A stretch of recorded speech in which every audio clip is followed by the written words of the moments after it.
Alright, so before we get started, I wanted to do a really brief workflow overview. So the basic method I'm going to be showing in this tutorial is we're going to create assets in 3D Coat or whatever sculpting program you want to use.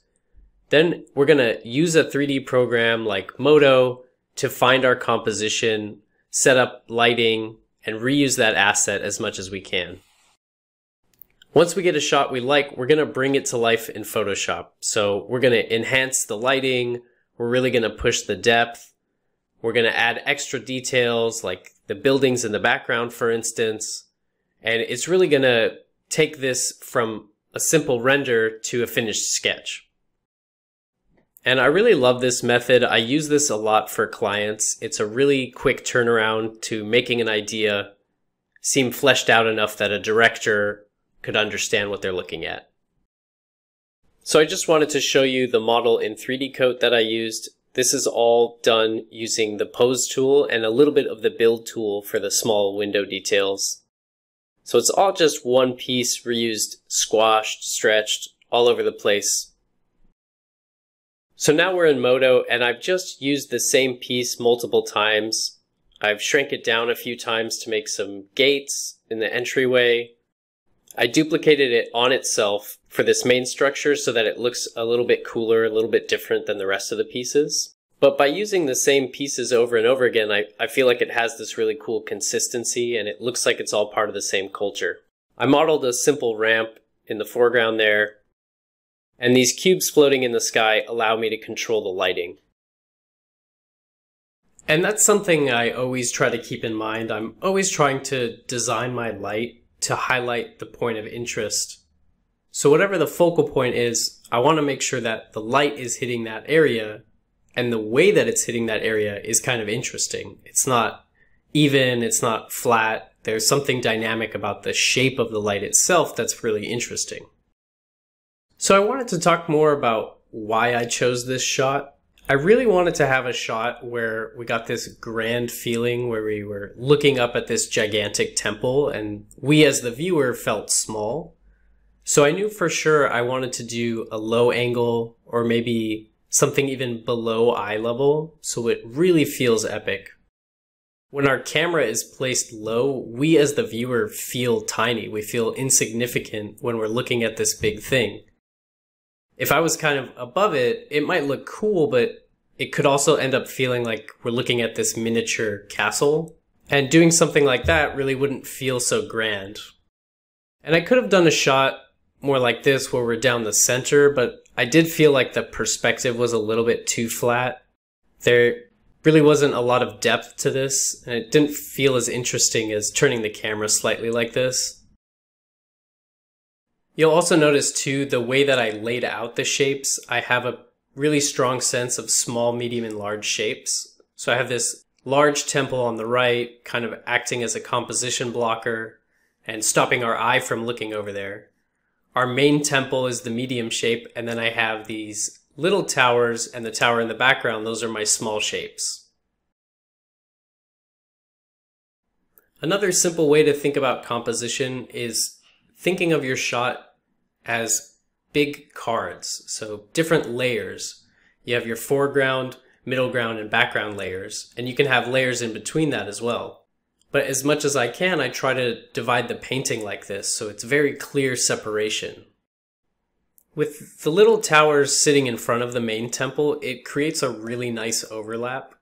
And I'll do that as much as I can because creating an overlap tricks our eye into seeing more depth, and it really helps sell the perspective.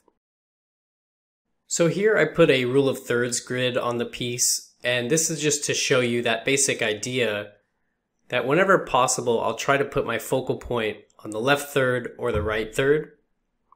And that's not to say that you can't put your focal point right in the middle, because that looks cool too.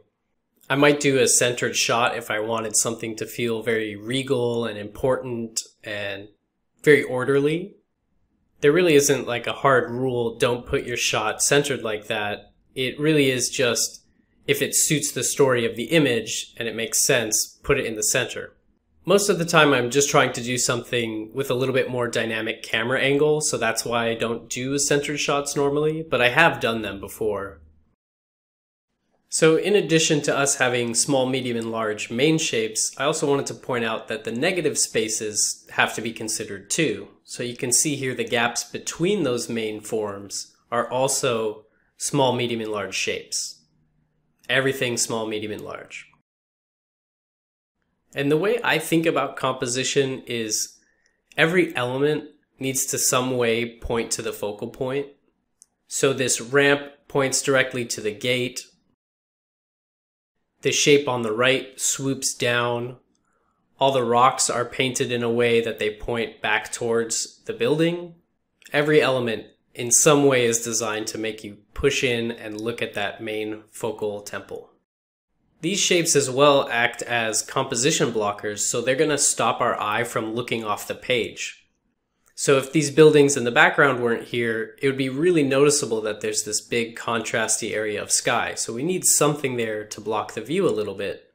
And the same goes for the shapes on the right and the left. I want you to be focused in on that third of the canvas. I don't want you looking at the far right or the far left. So just a little shape like that will squeeze our eye and make us focus on the inside of the painting. The ramp and these pillars on the side of the ramp act as perspective cues because we're seeing them go from the foreground all the way to the middle ground. So seeing a repeating element like that, it makes a lot of sense for our eye and we understand the perspective. It's really easy for us to understand, oh, that's that shape I saw before, I'm seeing it again, but smaller, farther away. Picking the right camera angle is really critical for telling your story. Where you place the camera is going to tell us how we should feel. It's going to communicate the story. So you can see this image on the left. It's got this high perspective, kind of for no reason. The perspective is really flat. It really doesn't tell us what we're supposed to feel because we as a viewer, we're kind of like dead on with it. We're at the same height as it. Whereas this image on the right, this feels like it's the most epic cube ever, right? It's got this really low horizon. If we were like a little scale dude looking up at something like that, it would really feel gigantic. Because we're so low, it's going to feel like this really imposing shape, no matter what it is. Additionally, you could put your camera really high if you wanted to show something that had a lot of height to it. So you're seeing how far down this shot goes. It could be something where you're trying to show the danger, like if somebody's crossing on a log or something. It's very clear in the shot that you're saying, look how far he's going to fall if he falls off. A high horizon like this, like in the top third, is really great for doing like a wide shot or a vista. You know, maybe you're looking over a river or something like that. You're trying to show the grandeur and how far the landscape goes. So it's all about choosing the right camera angle for the right mood. On top of all that, you need to really be conscious about where you're putting your light because you're trying to show the viewer where to look. The light tells that story. So if the light is hitting the castle, we know, look at the castle. There's a reason for it. You can see here I've designed the shape of the light to be small, medium, large shapes as well. And I'm not evenly lighting the environment. I'm really trying to create a little beam of light.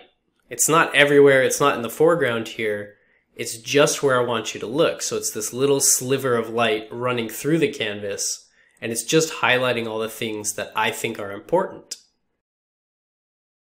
Here I'm using the light to illuminate the mountains behind these figures, and that actually pops them out like crazy. So the light doesn't always need to be hitting the focal point, but it needs to be highlighting it somehow. And you can also see with the shape of the light, it's acting as this big sort of compositional arrow, and it's pointing us back towards the figures. So here's some more examples looking at some other sketches I've done, and you can see I'm always trying to pull the light where I want you to look. So what's the most important thing in the image? That's where the light is probably going to hit. So on this one, this ship is getting close to this asteroid, so I'm putting a spotlight on it. I want you to just look over there. So I'm highlighting the cool story element that's happening. Or this bottom one, this like portal, that's where the highest contrast is. I wouldn't want to put the light back in the background because it's not as important. It's the secondary story. The main thing is that there's this big portal shining on these pillars. So that's where all the contrast and all the light is going to be. So those are some basic guidelines that I use all the time when looking at compositions. I will say if you want to really get in depth and understand composition fully, pick up these two books and read them over and over again. I learned everything I know about composition from these two books. There's so much valuable information here about framing your shot, different types of compositions, how to tell a story, all that great stuff. The main focus of this video is using 3D for your sketches, so we'll move on and talk about that. Painting over 3D can be really daunting for a lot of people, but it's really not as hard as it looks. I made this list of guidelines because this is kind of what goes through my head when I paint over 3D. The general idea is that you're bringing it to life. The render is good, but it doesn't say enough on its own. We need to detail the forms, which means painting on top of the render. So you're adding different architectural features, maybe you're adding pillars, doors, different windows. You're using what's there and you're going a step further. Adding subtle textures means that, in Modo we just have this one basic material on there. So we're going to add different values and different objects. So we might add some darker rocks or lighter sand, stuff like that. I might even put a large texture over everything just to break up the 3D-ness of it. Which brings me to the next point, removing the 3D-ness as soon as possible. This means just breaking up the rigidity of the render. There's a lot of perfectly straight lines, so we need to mess it up a bit. You have to think of the 3D more like a layout sketch for you. So you have to paint on top of it and feel free to break it up a bit. Reinforcing the idea from your sketch means, in this case, I'm showing this big tower. So I want to show not just one tower, I want to show this whole civilization. So I'm going to add more towers in the background. I'm really going to spice it up. I want to show off the life. I want to show off the culture of this place. So I'm going to add ideas that really reinforce what I'm showing. Enhancing the color and pushing the mood are kind of the same idea. So we're taking what the render gives us and we're just going to push it further. We're going to add more atmosphere. We're going to add a stronger sense of light, more shadow, more depth to this thing. That's where you're going to bring your own taste into this thing. And if you think the light needs to be brighter and more dramatic, that's what you're going to do. You're going to make it tastier. You're going to just juice up the lighting as much as you can. This render is a good start, but it really isn't that impactful. I think it could be a lot more dramatic. And that's where I'm going to bounce and control my light. I'm going to add more reflective light into the shadows so they're not quite so pitch black. And I'm going to really enhance and strengthen the light that's hitting the main tower. So whatever the point of the image, that's where I'm going to spend my time reinforcing that lighting to make sure it really feels epic and grand and whatever I want it to feel like. Do not change the essence of the sketch is pretty straightforward, but it's one of the biggest rules. We've already decided on our camera and our shot and our lighting. Don't all of a sudden decide that this shot is not about that main tower. Don't put stuff in there that's going to distract from that. We don't need a helicopter. We don't need a bunch of dragons. It's about the tower. It can't be about anything else because we're locked in already. If you want to have the focus be somewhere else, great. Go do another composition because this one can only be about one thing. So now I'm going to quickly run down some of the layers in Photoshop and show what I've added to this sketch.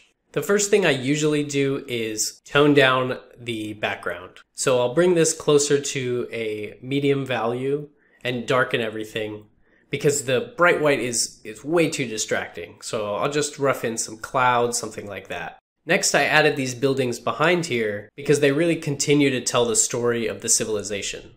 It's not just one or two towers, we're seeing this whole vast city. There's more to this. The clouds in the background sort of hint at a misty feeling, so I thought I would reincorporate that by putting some mist behind the tower and just tie that idea together. So I'm just reinforcing that mood. Here I've added a dark gradient to the foreground because the render was too bright. We don't need really to focus on all that stuff. So by darkening the values and bringing them closer together, the main focal light really pops out a whole lot more by contrast.